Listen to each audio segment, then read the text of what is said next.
A stable relationship between Australia and China doesn't just happen, it needs ongoing work. And this was the latest meeting in that process. As Minister Wong reflected in our meeting, it is in both our interests that we have a mature and productive relationship. We discussed a range of shared interests and the progress we have made on outcomes agreed at the 6th Foreign and Strategic Dialogue, including the recommencement of the bilateral annual leaders' meeting. The Prime Minister looks forward to welcoming Premier Lee to Australia. I'm pleased that this is on track, and we agreed on work to prepare for that meeting. We agreed to continue bilateral engagements on issues including consular cases, defence and trade, and to expand dialogue in key areas of importance such as the Pacific, climate and energy cooperation, and enhance understanding and transparency. The meeting was an opportunity for both the Minister and I to exchange frank views on issues that matter to us. We discussed the sentencing of Dr Young Jun. I told the Foreign Minister Australians were shocked at the sentence imposed, and I made clear to him that the Australian Government will continue to advocate on Dr Young's behalf.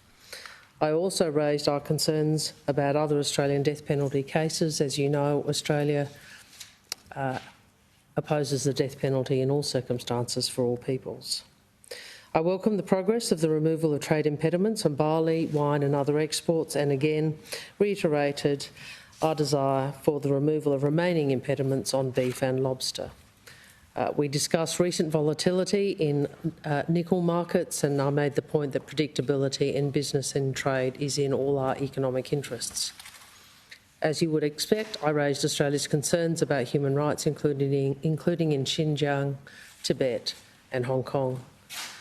I expressed our serious concern about unsafe conduct at sea, our desire for peace and stability across the Taiwan Strait and in our region.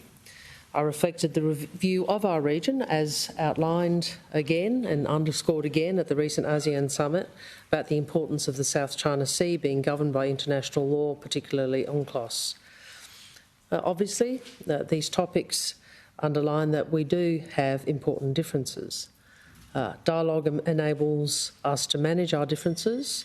It doesn't eliminate them, but this government, in the interests of Australia, will always seek to manage those differences wisely. As I said in the outset of my meeting, China will always be China, Australia will always be Australia. However, we want to continue to engage, to cooperate where we can and disagree where we must, and to manage these differences wisely.